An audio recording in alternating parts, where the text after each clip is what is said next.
There are 5 main aspects of divorce law: jurisdiction and grounds, child issues of custody, visitation, and support, spousal support, alimony, maintenance-related issues, property and debt issues, and procedural and cost issues. The entire universe of divorce fits into one of those 5 categories. There are a few preliminary considerations that must be considered under grounds and jurisdiction. A court has grounds to enter a divorce if it has subject matter jurisdiction over the marriage. That requires a court to find one of 3 things: insanity existing for 2 years prior to the commencement of the action, or separation for 1 year or longer without cohabitation, or incompatibility. Because of that third ground, Nevada is considered a no-fault state.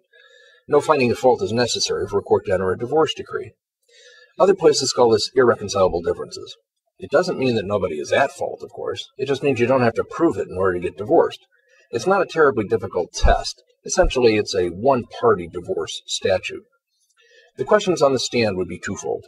First, is it true that since the time of your marriage, your likes and dislikes, interests and friends have grown separate and apart, so it's no longer possible for the 2 of you to live together harmoniously as husband and wife? The answer to that question has to be yes. The second question, is there any possibility of a reconciliation? The answer to that question has to be no. If you can successfully navigate that yes and no, the court will grant the divorce. Personal jurisdiction is also required. Under NRS 125.020, a particular district court has jurisdiction if that court is located in the county where the cause of action accrued, where the defendant resides or can be found, where the plaintiff resides, where the parties last cohabited, or where the plaintiff has resided for at least 6 weeks prior to the filing of the complaint. That's the famous 6-week Nevada residency rule.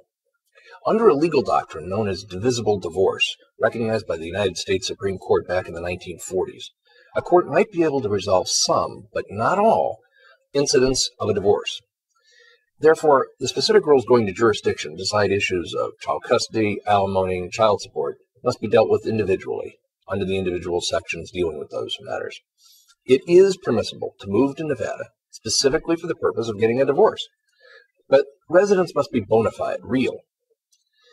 While the case law continues to develop, it can be summarized as stating that any fact or action that make it appear that a party did not actually live in Nevada for 6 weeks prior to filing for divorce, or that during those 6 weeks the party did not really have an intention to live in the state for at least an indefinite period of time, could possibly invalidate the divorce.